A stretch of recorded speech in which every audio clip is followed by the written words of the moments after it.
Welcome to the FMCG Guys. I'm Daniel Torres, joined by Efrain Rosario. Hi, Efrain. Hi, Daniel. How are you? Very good, very good. Excited about our conversation today. Absolutely. And I think it's actually really relevant, just given some of the discussions you and I have had recently in regards to, from a career standpoint, a professional development standpoint, the need to remain agile and to be open to a lot of learning opportunities and kind of, in essence, embracing those throughout your career, particularly early on. Yeah, absolutely. No, and I think also another trend that we'll talk about today is the fact of like fabric care, give it clothes or sneakers. How can we make them last longer to buy less, right? That's also something that this person has an impact on. Yeah, absolutely. And as I mentioned in the episode, as the chief laundry officer in my household, this is something that I'm very, very familiar with. So I'm excited to talk to our guest. Yeah, exactly. So our guest today is an example of agility and flexibility, as Efrain was pointing to. He actually started at Procter Gamble, where he stayed for a number of years with a number of roles, commercial, general management, then switching to the fashion industry, where he stayed for over more than 10 years with the likes of Diesel and Marc Jacobs, to finally, and that's what he's doing right now, becoming an entrepreneur and successfully launching Wear, a product that's revolutionizing fabric care. Our guest today is Jonathan Hewlett. Hi, Jonathan. Good afternoon. Thanks for joining us. How are you? Yeah, I'm fine, Daniel. Good to be here. Thank you. Hi, Jonathan. Thanks for joining us today. Not a problem. It's a pleasure. It's a pleasure. Excellent. So, as we've said in the intro, you've done a lot of things in your career. It would be interesting to hear it from you. What are you currently doing? And then we can talk a bit about where you come from.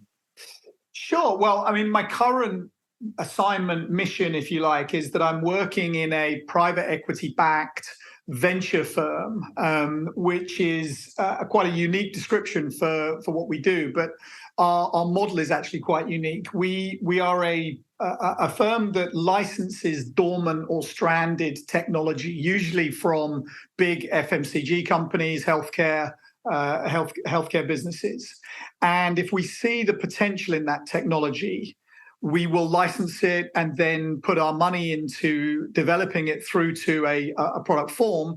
And then we launch and commercialize it with the aim of then kind of flipping it and passing it on to an interested party to then start again, to then reinvest the money and start again. So I've been doing that now for the last 3 years.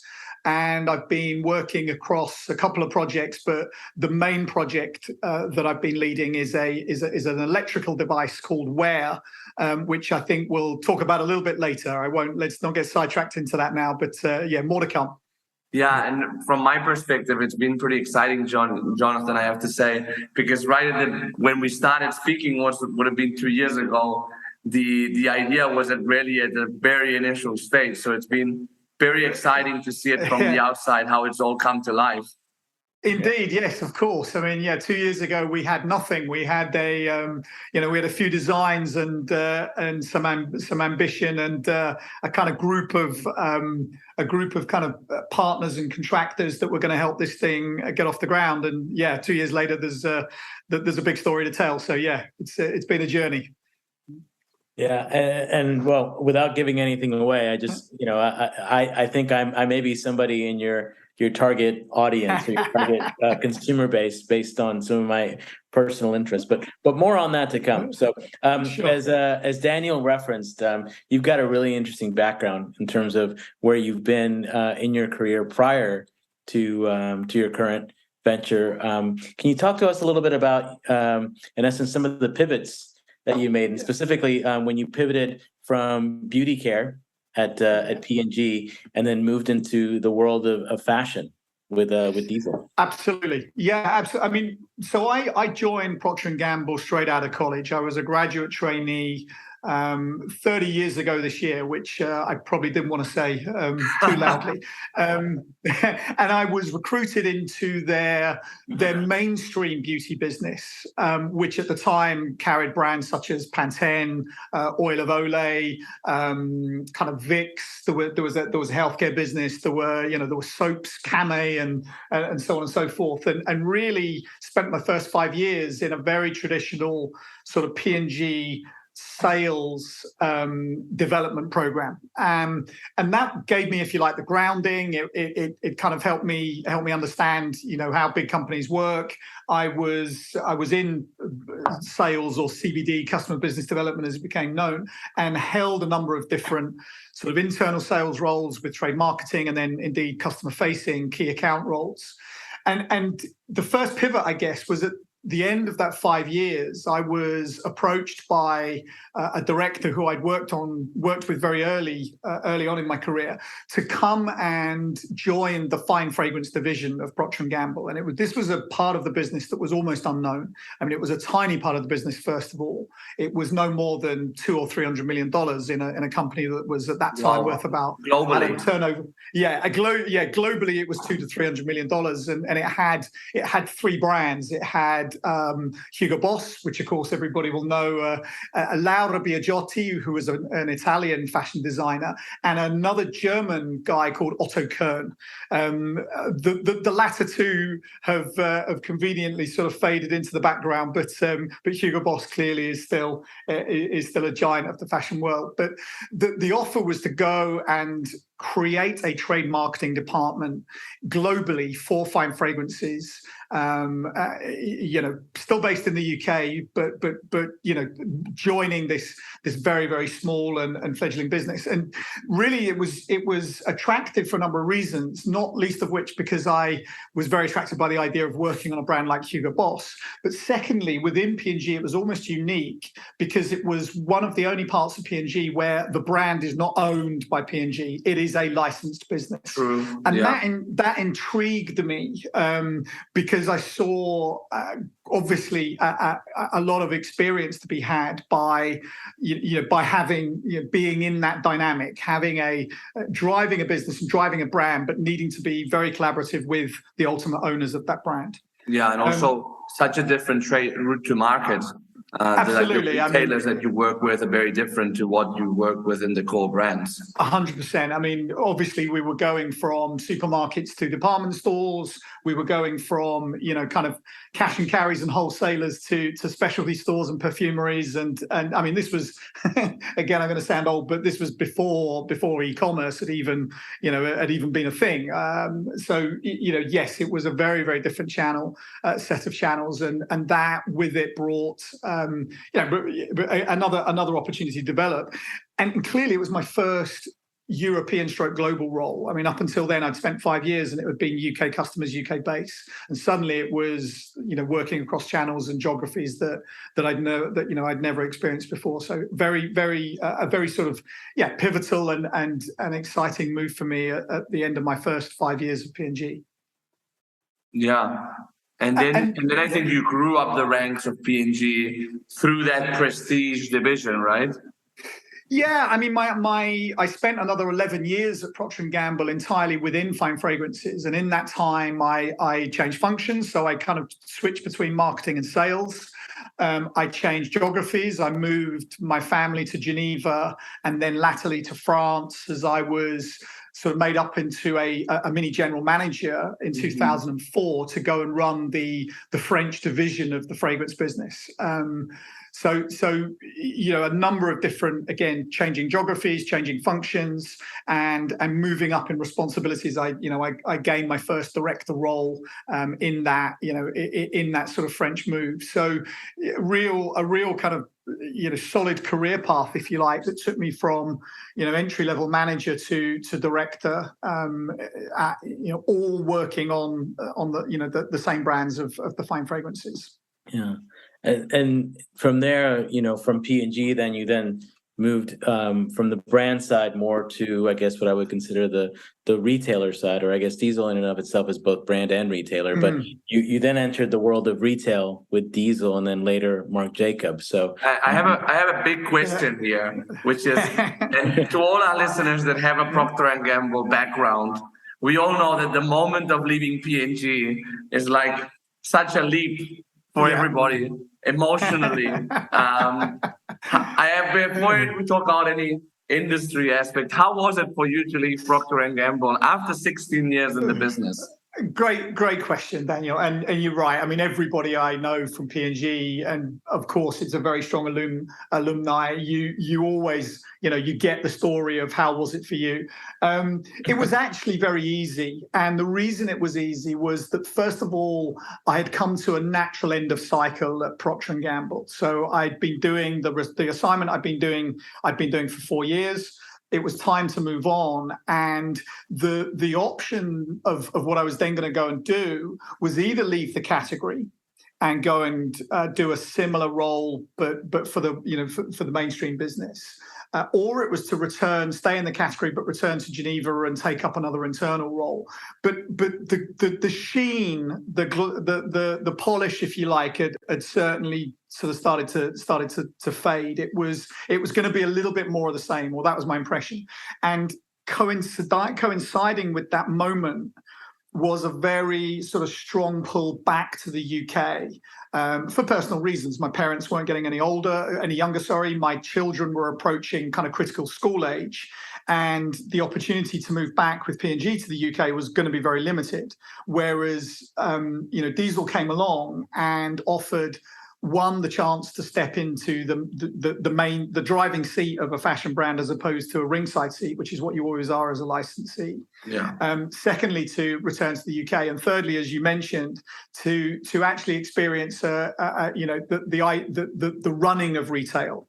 And P&G clearly work alongside retailers, and being in sales in P&G, that's obviously a hugely important part of your job. But being a retailer and working with retailers are two very different things. And so the opportunity to come and run a chain of stores whilst equally working on a brand such as Diesel proved to be a very tempting proposition, and in the end made the leaving of the mothership quite an easy experience. Certainly easier than some of the other stories I've heard. So I'm very grateful for that.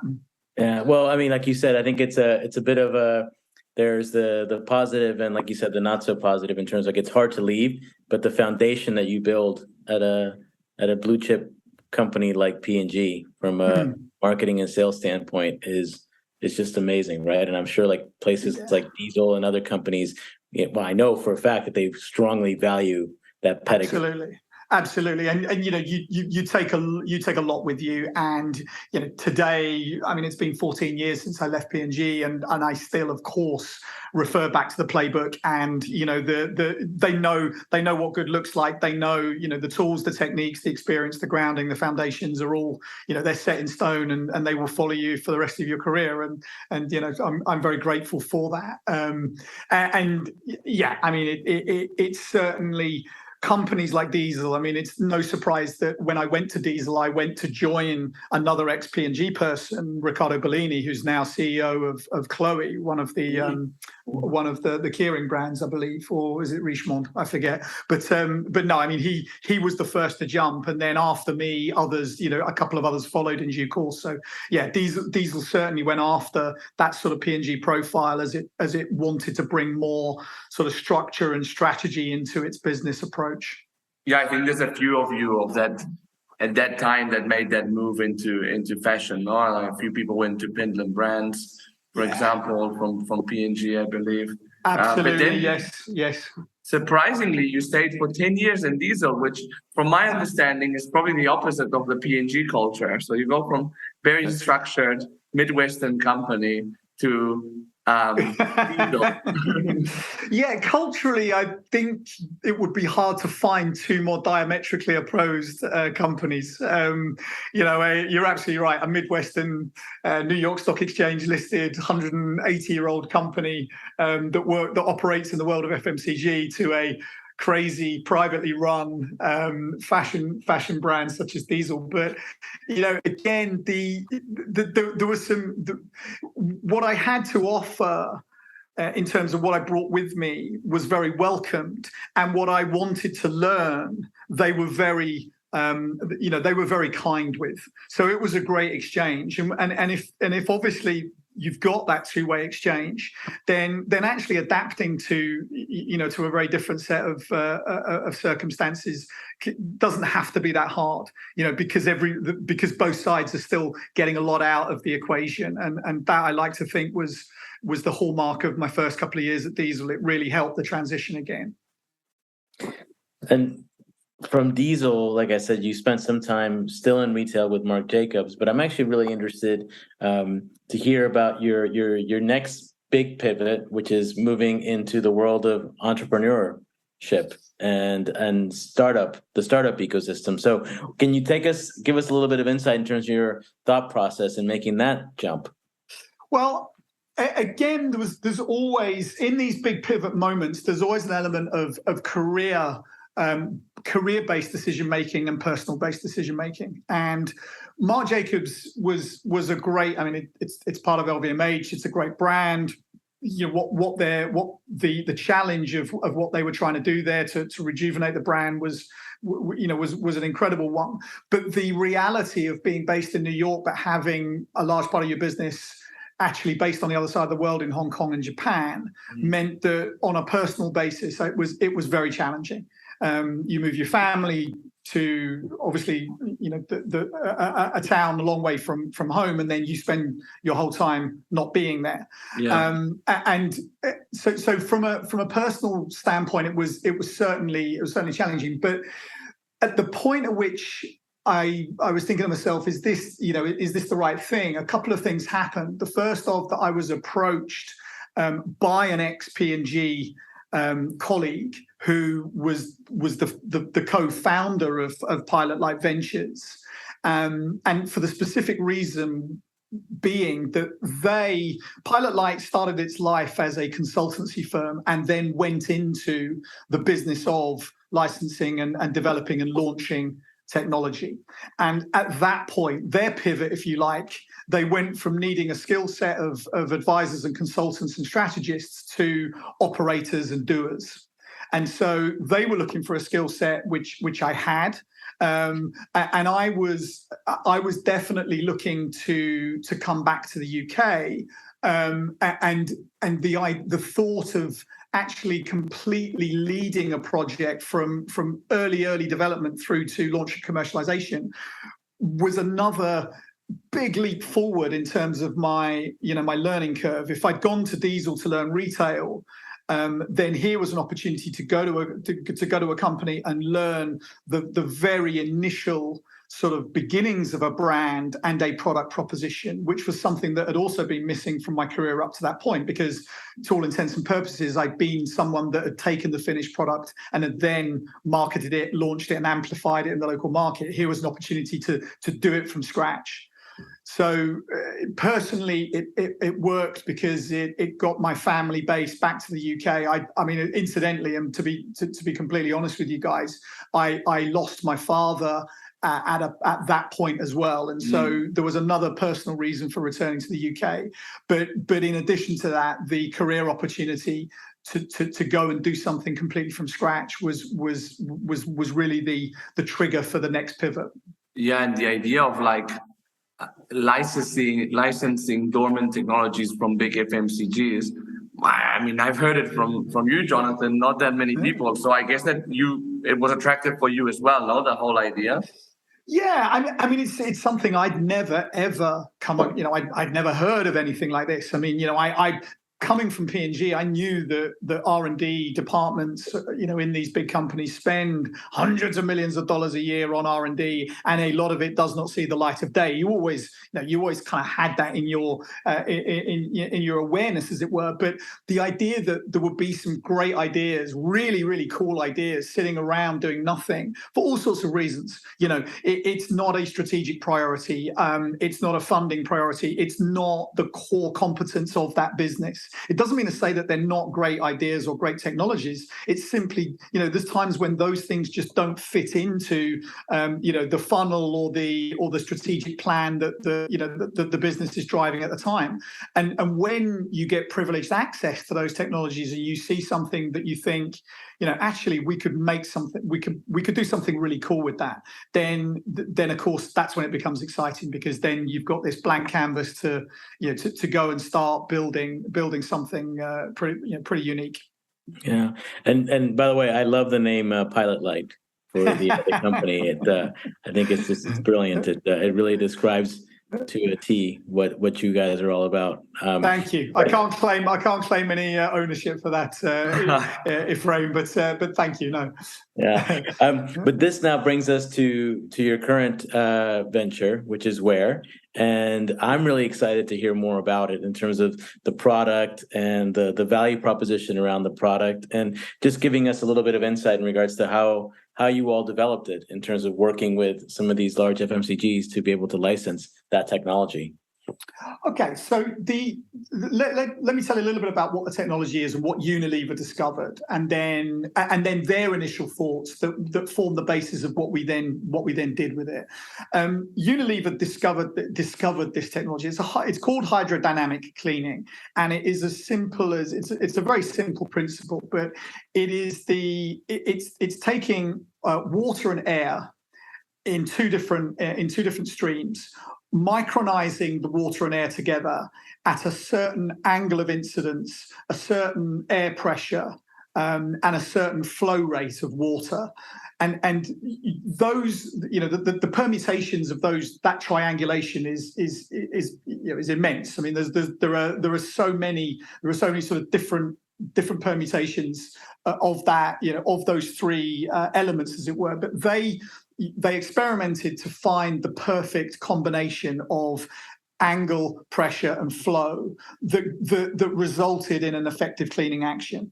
And that was what they took the patents out on. It's what they focused on as if you like, sort of framing that technology. And then what they did was that they tested a number of different substrates, categories where this cleaning might be appropriate. So Unilever being Unilever, obviously the first stop was detergents and laundry, but they also looked quite briefly at all sorts of other substrates, such as skin for skin cleansing, or oral care for oral irrigation, water flossing, etc. So they really thought laterally about where this technology could be applied.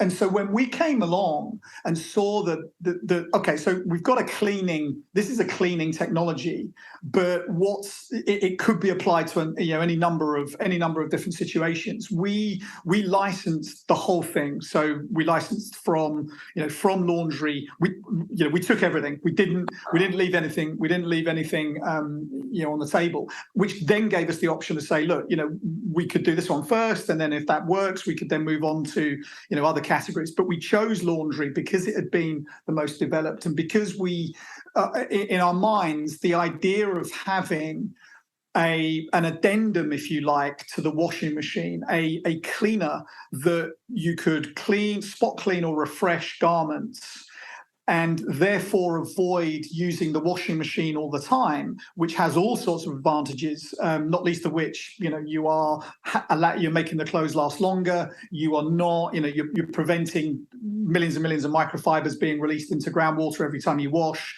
But now, and with the increased focus on the cost of living, it's now almost an energy play. It's like, why use your washing machine when you can, when you don't need to, you can refresh your clothes for a fraction of the cost. So we saw quite a lot of things to play with in that area. And if you like, the analogy was, look, everybody thought the vacuum cleaner was the be all and end all of hoovering, but actually Black & Decker came up with this idea of bringing out a dustbuster that said, when you don't need to clean your whole carpet, you just want to hoover up an isolated problem, then you get a dustbuster out. And lo and behold, they then created an addendum to the vacuum cleaner. And so our parallel, our analog to that was, look, we want to create the perfect partner or addendum to the washing machine. It's never going to replace the washing machine, but it can work alongside to really balance out the hideous amount of laundry that we all do every day that's actually quite unnecessary.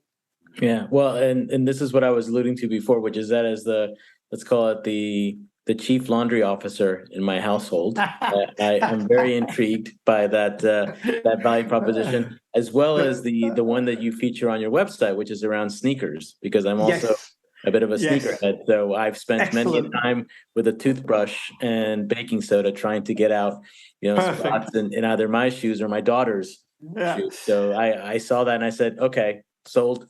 And that's a great bridge into what we then did, because we realized that because of its versatility, it didn't just have to be for clothes. And so when we launched it as a consumer product, we quickly started talking about all the other things that the wear could do, in addition to keeping your clothes clean and your garments fresh. And that was where, okay, so what else could it do? And we soon fell upon the idea of carpets and curtains and upholstery, and then trainers was brilliant. Sneakers was brilliant, because when we got a listing in Selfridges for our launch, the guys at Selfridges said, we really should introduce you to our partners that operate within Selfridges, called Sneakers ER. And it was like, okay, who are Sneakers ER? What do they do? And they're a sneaker laundry, right? So they are an outfit that literally you take your trainers to Sneakers ER and they will return them to you as if they were new, because there is nothing they can't do with an old pair of sneakers. Wow. And so they clean, they paint, they restore, and they really do like salvage, rescue, and make new again. Your sports footwear. We gave them a machine, literally, on spec, just take it and see what you think of it. And after a month, they came back to us and said, this is a brilliant device to incorporate into our cleaning process, because with this device, you don't have to scrub the clothes. You don't have to get the toothbrush out, as you said, Ephraim. We can reduce the amount of scrubbing, which of course causes abrasion. There are materials on footwear, like there are very deep meshes sometimes that, again, with scrubbing is very, very difficult to clean the shoe. Whereas with the wear, you can penetrate through the mesh, get the unwanted particles, the dirt, etc., evacuated, and it really kind of speeds up. So it speeds up and it lightens the whole kind of the heavy cleaning process at stage one of any renovation. So that led us down this avenue of, wait a minute, this could be the ultimate sneaker cleaner, that we could sort of reposition this, or indeed add to the initial positioning as something which is really, really strong for cleaning trainers. And if you think about the intersection where we're at today, I mean, everybody is talking about recycling, renewing, making things last longer, and the world of fashion really is absolutely obsessed with this particular challenge, because fashion is ultimately it's a very, very non-sustainable category. Its model is not sustainable. Whether you're talking fast fashion or whether you're talking the other end, it is after agriculture and transportation, I believe, or is it construction? Fashion comes next in terms of carbon footprint heavy.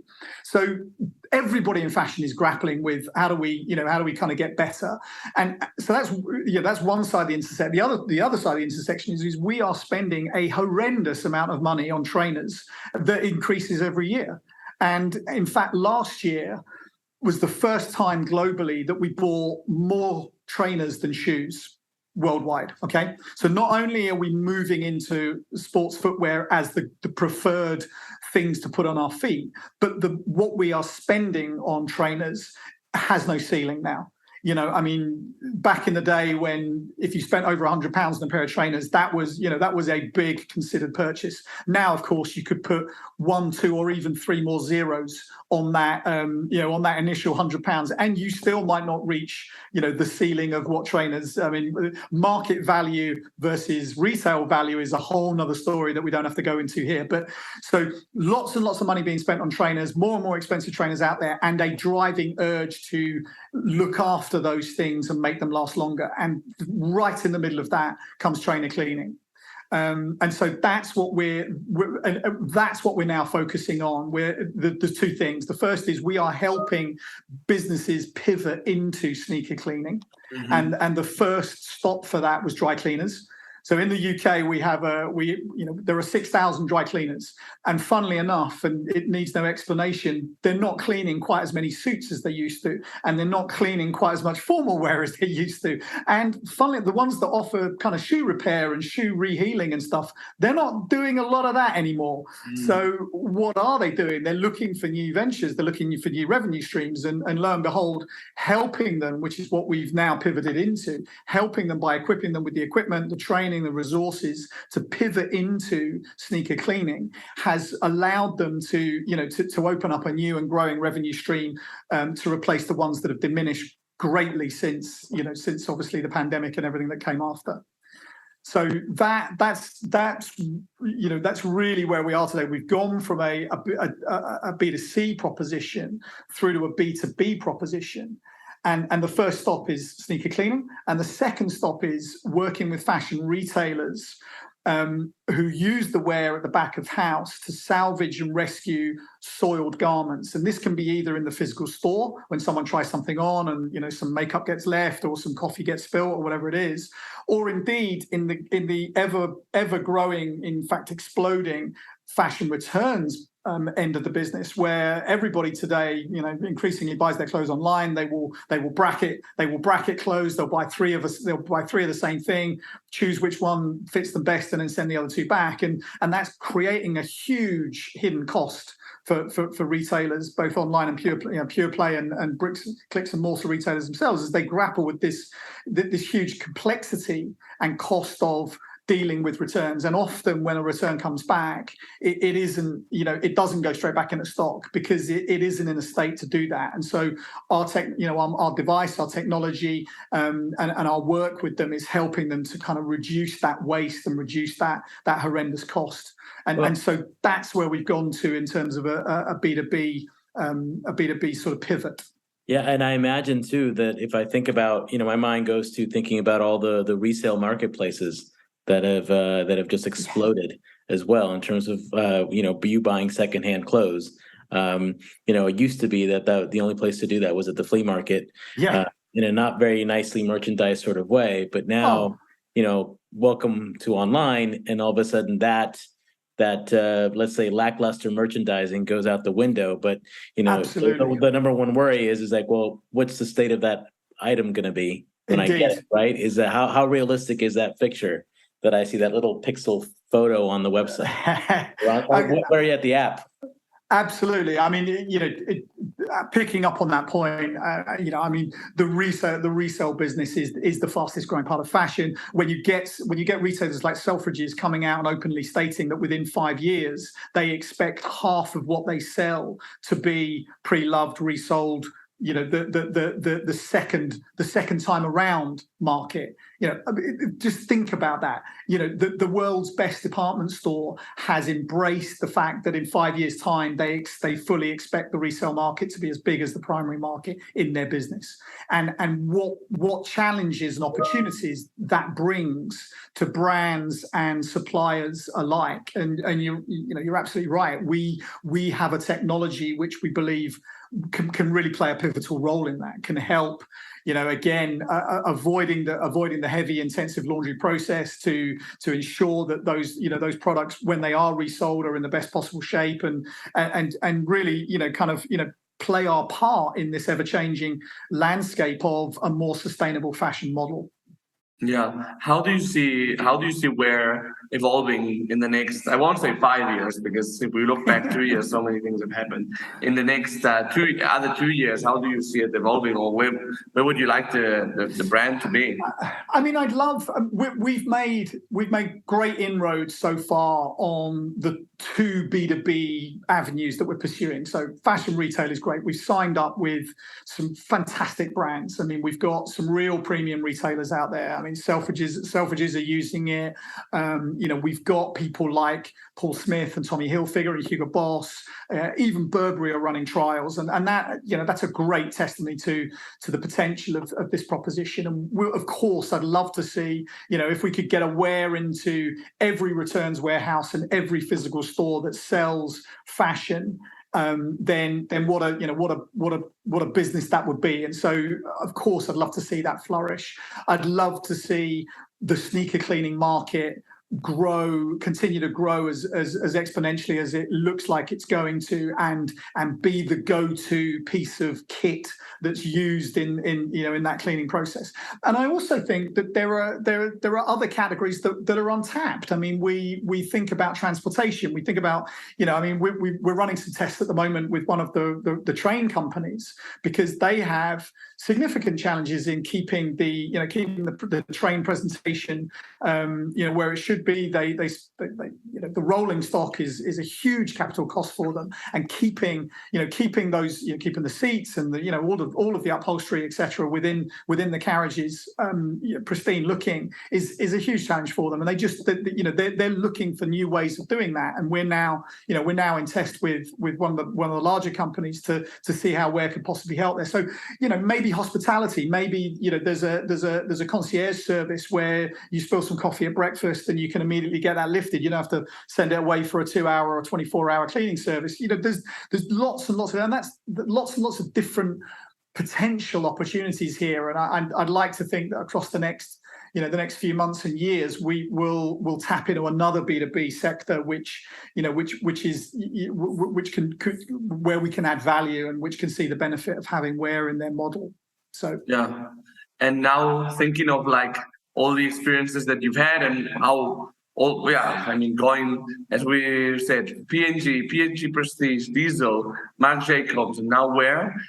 If you go back to the graduate that went into P&G, to your younger self, Jonathan, what advice would you give yourself, or assembly, to younger people joining the workforce now? Great question.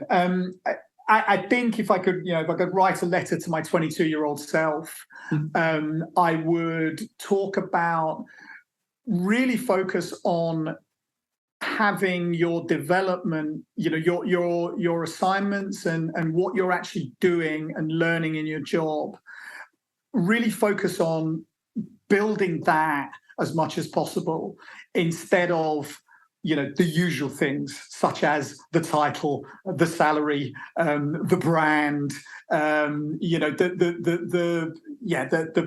number of pips on your collar, if you like, because as you begin to build your CV, any good employer is really going to start looking at what's the variety of skill sets that you've got, rather than which brands you worked for, or what your title was, or I'm not denigrating those things. All I'm saying is that as a younger person, I focused probably a little bit more on the obvious career development signals, as opposed to the ones that ultimately really count.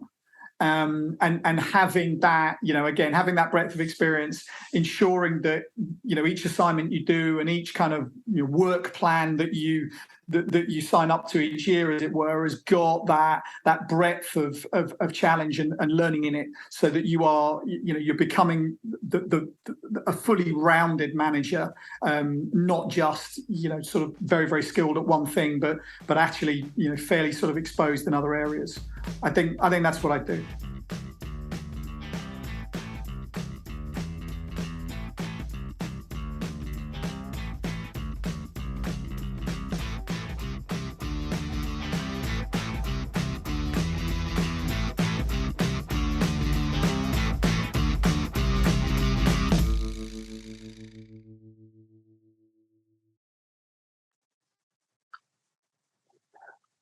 This was Jonathan Hewlett, CEO at Aware. Ephraim, do you feel more confident with your role as Chief Laundry Officer with Aware?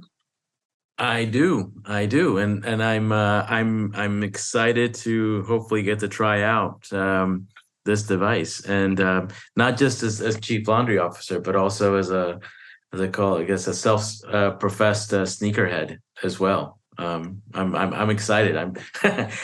You never think you can get so excited about cleaning, but I think I'm not alone in that fact. I think there's a lot of people who get really excited about being able to clean things.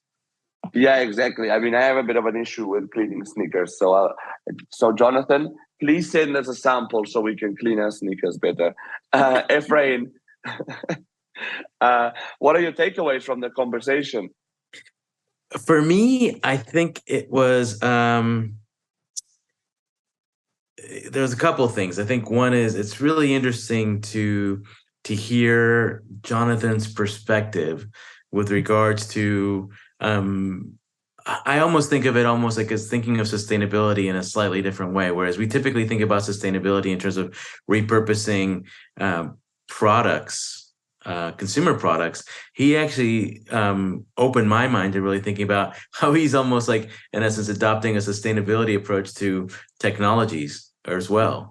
With regards to taking technologies like what he's using with Wear, and that have been, let's say, call it abandoned, or maybe they're not getting the love, if you will, at the people who invented them, and taking them and repurposing from either for a new market or to deliver on a new business need. So to me, I thought that was really, really fascinating, and just not something that it opened my mind to thinking about sustainability in a slightly different sort of way.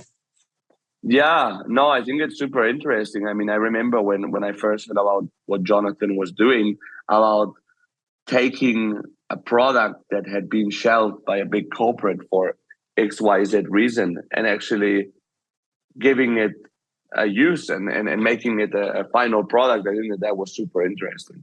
Yeah, no doubt. And to me also, it's interesting to hear Jonathan talk about, in essence, the strategy behind how they repositioned the technology, and really, in essence, going after new needs. For example, in the world of fabric care, and really thinking about this unmet need, or maybe even unarticulated need around spot care, or refreshing of garments, as opposed to doing a full-on clean, which in essence tends to deteriorate products if done, repeatedly over time. So I think the fact that he's been able to, in essence, take the Wear technology and reposition it that way is really, really interesting. And also the technology, or just almost like the science behind cleaning as well, where you talked about angle and pressure and flow. Again, for both of us, I guess, who like to clean, it's fascinating to hear him talk about that. Yeah, no, and I think that along the lines of what you're saying, interesting that the product is still, you can still buy it as a consumer, but the fact that it's really pivoted into like a B2B proposition, and that like dry cleaners are buying it, super interesting as well, especially from Jonathan, who's someone that is obviously consumer centric from his background. He's been able to do that pivot as well. No doubt. And it's interesting because, particularly with dry cleaners, I think it's offering them a new value add service as well, right? Yeah. In a time when a lot of them are actually struggling to kind of sustain or to maintain their operations. I think this offers, it opens up their new businesses for them, right, around like things like sneaker cleaning. And I just saw Jonathan posted something around one example that they're doing with London Laundry Club. Something with them. So it's really, really interesting to kind of, again, think about how you can pivot and bring new value to existing businesses. Yeah, which, by the way, to our listeners, we'll put a link to Wear on our show notes, so you can see the product and even buy the product if you like. Thanks again for joining us today. You remember to follow us on LinkedIn. We're creating more and more content there, which is only really accessible on our LinkedIn page. We're now also available on YouTube, which is something new for us. And remember also that you can follow our sister podcast, the CPG Guys. They cover everything Omni in the US and North America, and they're creating a lot of content. So I recommend you check them out as well, especially since the US is ahead of Europe in terms of omni-channel. Thanks for listening to us again, and we'll see you in the next episode of the FMCG Guys.